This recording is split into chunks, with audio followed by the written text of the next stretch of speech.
Holy God damn! Oh shit, bro.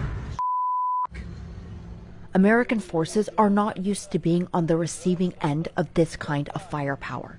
Another one. They are usually the ones delivering it. I mean, I'm not gonna lie, I was scared at the moment, but it happened. It's something that we were ready for, ready as can be. Ready for some sort of ground attack by Iran's proxies, ready for mortars and rockets, but this base is not equipped to defend against ballistic missiles. On any other night, some of the 2,500 troops and contractors would have been in the areas hit. The ballistic missile reporting started to come in a couple hours before the event. And so at that point we were really scrambling on, how to protect against that. And so it really came down to dispersion, putting space between people, and then also getting them into hardened bunkers just to provide that protection. At 11 p.m., those who could started to hunker down in bunkers built by their former enemy. This is a Saddam Hussein era bunker. It is. So we felt we'd be somewhat safe in here because it was designed to take, some kind of hit, or it was built for, ballistic missiles. At 1:34 a.m., the first missiles hit. And these doors, every time one of the missiles hit, the doors would kind of sink in. Dozens of troops were still out in the open, holding their positions to protect the base. There was still the threat of incoming rockets, mortars, and a ground assault. Pilots were still at their stations operating drones. As I was going across the gravel, I looked out to the eastern sky, and I see this just orange streak. So started sprinting, yelling incoming, getting everybody kind of warning, and then it hit. So, yeah. Flames swallowed up the drone team's living quarters. Some 30 troops would have been sleeping here had they not been ready. Others rushed around the base as missiles came down, looking for anyone who may have been injured, checking on the base's defenses. Along the base perimeter, young soldiers on their first tour fought the instinct to flee and stayed, manning the guard towers. It was definitely scary at first, but we both knew we had a job to do, manning the tower, keeping eyes front. So we had to do that more than anything. Focused on that, trying not to focus on everything behind us. When one strike hit too close, they vaulted into the back of a truck and held their position there. It was a night unlike any here had experienced, hunkered down for about 2 hours, unable to fight back. Some crammed into bunkers that weren't built to withstand missiles like these.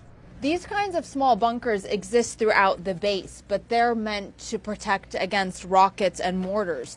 The ballistic missiles that were fired are about 3,000 times more powerful than that.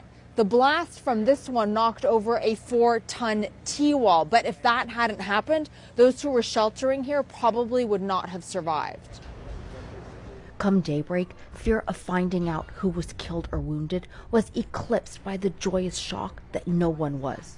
It's like, what are those reunions like when you kind of see someone who you're close to and you realize that you're both okay?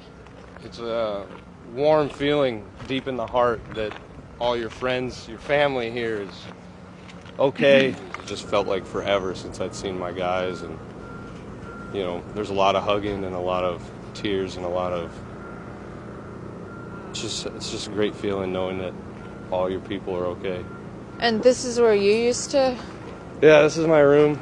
A little bit more open floor plan now, but yeah, my bunk was right in the corner right there, and this is my neighbor up here. Everything's obviously gone. It's just happy no one was inside. It's kind of freaky looking at it like this, isn't it? Yeah. It's surreal. I'm not bothered looking at it. It's just, it's a reminder. Threat still exists. I think, we have each other. We had each other that night.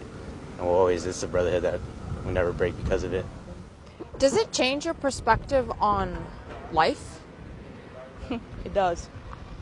It does. It could, it could be over in an instant. It really does. and it really makes me value mostly my team. The base is still on high alert. The dining facility is open, but people eat elsewhere to avoid a large crowd gathering. We got a little bit of notification. The military says they are ready for what may come next. Iran's proxies on the ground continue to vow revenge. Even for those who have seen war before, this was unlike any other battlefield experience. The overwhelming feeling of helplessness that comes with being under ballistic missile attack, to be at the mercy of the enemy, one that could strike again, even if it's not like this. Arwa Damon, CNN, Al Asad Air Base, Iraq.